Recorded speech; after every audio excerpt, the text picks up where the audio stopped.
Around here, there's a bunch of crooks around here. You ain't supposed to be in that jail, boy. Get out of there, man. No, that's a total no, man. Vodka in. Is my salary going up? Bahamian people gotta wake up. This is my 5 cents and I approve this message.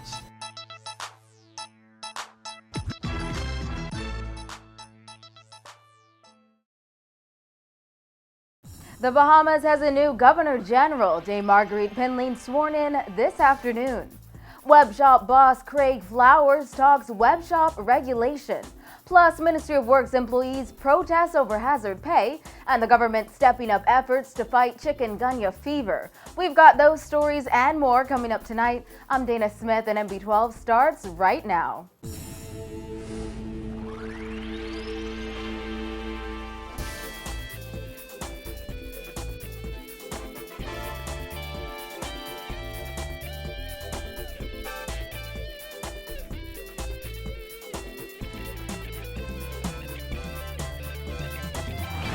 Topping news tonight, Dame Marguerite Penling made history today as she was sworn in as the new Governor General. At Government House this afternoon, she said she will make it a priority to serve all Bahamians to the best of her ability without political distinction. Simone Davis has the story.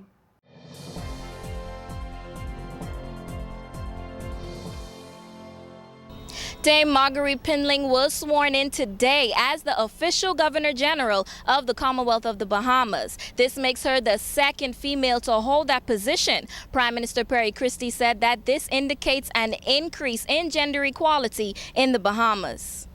Christie also noted that he believes Dame Marguerite will assume the position as Governor General without any political partisanship, as all of her predecessors who left politics outside of the Governor General's office.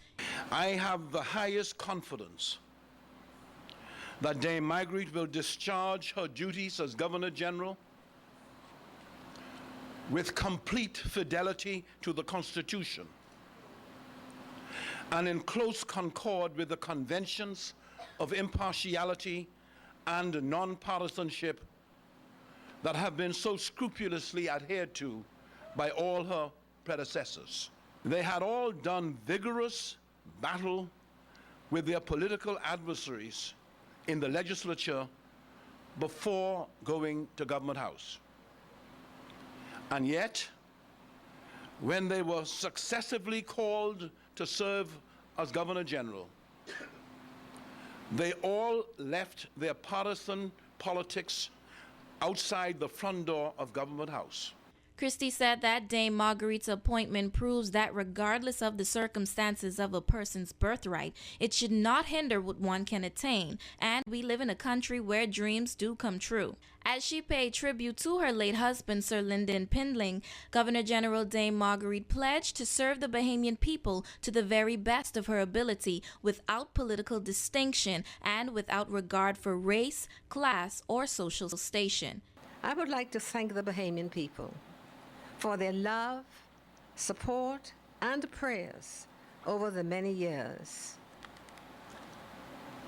I end these remarks by solemnly pledging to the Bahamian people that I will at all times serve you to the very best of my ability, without political distinction and without regard for race, class, social station, or any of the other things that may stand between us or keep us apart.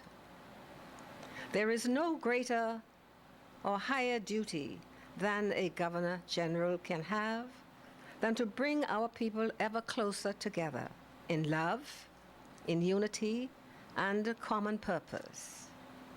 I am absolutely determined to fulfill that duty without unwavering consistency and in the fullest possible measure. Over the past several weeks, Dame Marguerite has been criticized for her tax delinquencies, and her appointment as Governor General generated mixed reactions, with some suggesting it sends the wrong message to the international community. Government officials said that regardless of the opposition, Dame Marguerite deserves to be Governor General of the Bahamas. I think it's a wonderful tribute to the time and the effort that she has given to the Bahamian people. I think a lot of our young people can't remember from whence we came. You know, when you look at a downtrodden people in 1967. And through the grace of God and men like her husband, Arthur Dion Hanna, Sir Cecil Wallace Whitfield, and others who has brought this country to independence today. And she is very deserving of this acclamation. And I trust that the Bahamians wouldn't be so mean-spirited as some of them had been. It's a really proud moment.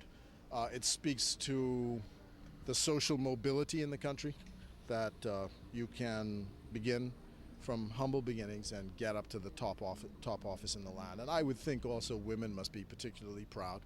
Reporting for NB12, I'm Simone Davis.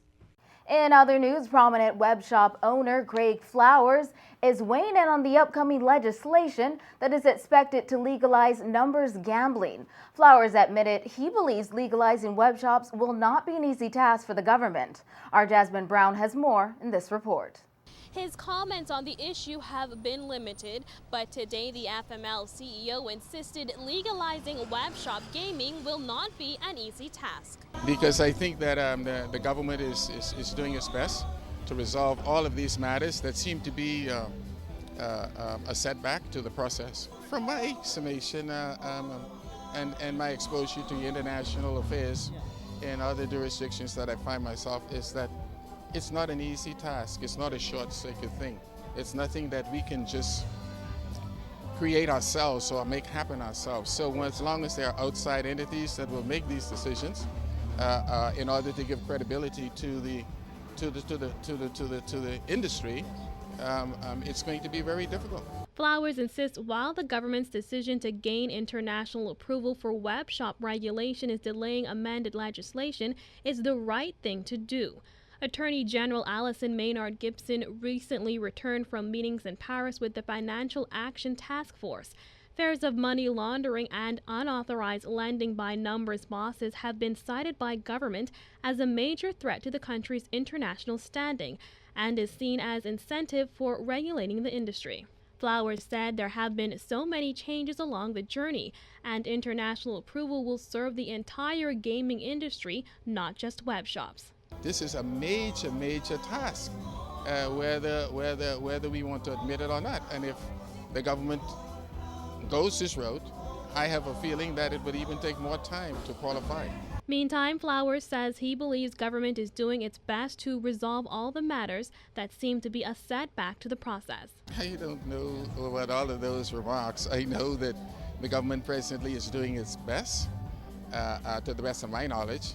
If they aren't, then I won't be privy to that, but certainly all dialogue and conversations I would have had with government, that there is an amazing amount of energy being put, like I would have said before, by the Minister Obi Wilshcombe. That revised gaming bill was supposed to be tabled in Parliament at the end of June, according to Tourism and Gaming Minister Obi Wilshcombe.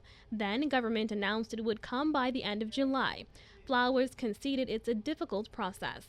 The web shop boss said once that revised gaming bill is finally tabled in Parliament, he has an obligation to speak out and set the record straight. Reporting for NB12, I'm Jasmine Brown. Following the release of a damning report from the Department of State, Foreign Affairs Minister Fred Mitchell is downplaying perceived tensions between the United States and the Bahamas, insisting it's not that big of a deal. When I was speaking to your colleagues at JCN on the weekend, I don't go beyond what the head of the government has said. So that's the country's position with regard to this, and he's made multiple statements on it. I support what he says. What I add, however, is that I think that the Bahamian public actually makes much too much of this stuff. I really don't think it's that important, the report itself, except that it's as the Prime Minister said, is riddled with inaccuracies. In a recent investment climate report on the Bahamas, the U.S. raised concerns over the reported lack of transparency and undue government interference in the Bahamas government's bidding and procurement process. The report also said the Christie administration failed to fulfill many of its ambitious campaign promises of economic and fiscal reform. Mitchell said as far as the relationship goes, these things happen, but the Bahamas government has an obligation to address what he called public inaccuracies. As to the basic underlying relationship, look, these sorts of things happen. We're joined at the hip. There's no issue, no basic fundamental issue at all about the relationship. and it continues to work on a functional level. The working relationship continues, and wherever, however, there are public inaccuracies of this kind, you have to correct them, and that's all we did. Meanwhile, the Bahamas government is still awaiting an official response from the United States over allegations surrounding its national security agency spying on Bahamians. It is alleged the NSA is recording and archiving every cell phone conversation in the Bahamas. The allegations were first reported on May 19th and were based on documents leaked by former NSA analyst Edward Snowden. The story was originally reported by U.S. website The Intercept. Well, scores of frustrated Ministry of Works employees gathered outside the ministry today, demanding the government pay them outstanding hazard pay. The employees who have protested over the issue before this time banded together on their lunch break, and they say they will continue to protest until they get their money. We need our money, and we need our money now. Now. When you go on a construction site, everybody is handed a hard hat. There's no stipulation to say this person's job is more hazardous than the next person's job. So what we are getting is unjust and undue, because all of us are working on the same site in the same hazardous condition, in the same hazardous environment. I cannot see how they can cherry pick from one group and say this person's job is more hazardous than the other. I don't know. I don't know where it came from. I don't know who originated it, but it's senseless, it's dumb, because all of our jobs are just as hazardous as the other. We looking for our money too, just as well as the people in the yard. All of a sudden, the Ministry of Works, we would like to have our money. Mr. Perry, Gladstone, Christie, Philip Brave Davis, please. We are under Mr. Brave Davis. We done talk that discussion. Please help us on the road. We have families just as well as everybody like you and us. All of us need our money. We need our money. We don't need too much talking. We've been talking for 6 months. All we need is to sign the check and let the people live and relax. People are dying every day. Help us. Help us. I want you all there. This is not the first time Ministry of Works employees have voiced frustrations over outstanding hazard pay. 2 weeks ago, protesters clashed with police outside the office of the Attorney General in a bid to get to Prime Minister Perry Christie. They were shouting, "We want our money." At the time, Deputy Prime Minister and Minister of Works Philip Brave Davis said he was surprised to see the employees protesting and called their actions inappropriate. However, he also said the employees would be paid by the following week. However, according to Ministry of Works Superintendent Stephen Douglas, that hasn't happened. So far to date, we haven't received a penny, and information as relates to the hazard pay being slow in coming. Over the past couple of days, I've tried unsuccessfully to get information on who's going to be paid and when we're going to be paid. Persons are telling me, yeah, we're going to be paid, but we need to be patient because they're working on it. Working on it doesn't suffice with me. It isn't sufficient. I need to know when we're going to be paid, who are going to be paid, because there were persons who was left out of the original payments that was distributed that we seek to get included. Douglas said the employees have met with Minister Davis over their concerns, who told them the government is working on it. Douglas said the employees are prepared to continue demonstrating during their lunch breaks until they receive hazard pay. Call this meeting today so that persons can be aware, and not only persons here, but persons in this ministry and the minister specifically, that we're not going to stop, that we continue until we are paid, because we should have had solidarity with the rest of staff who got paid, air conditioning, plumbing, and electricians. They're not here. Why? Because they're comfortable, they're happy. We are unhappy. We are unpleased.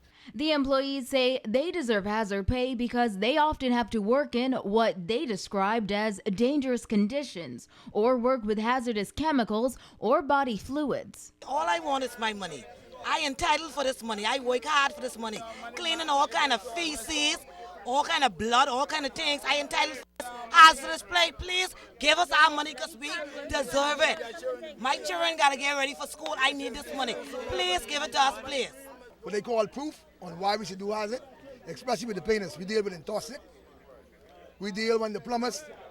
We deal the same way they deal. If the bottoms them are messed up and they have feces all over the wall, the painters go in there and do that as well. You have the painters, you have the carpenters, you have the masons, Everybody needs to be paid. Brave there. Pay up. Let's pay us with 2 hours. Pay us. And drywall is very hazardous. The substance in the dust will cause you not to have children. It will sterilize you. That's all I have to say. Discouraging people help us, man. That's all we want. Help us, please.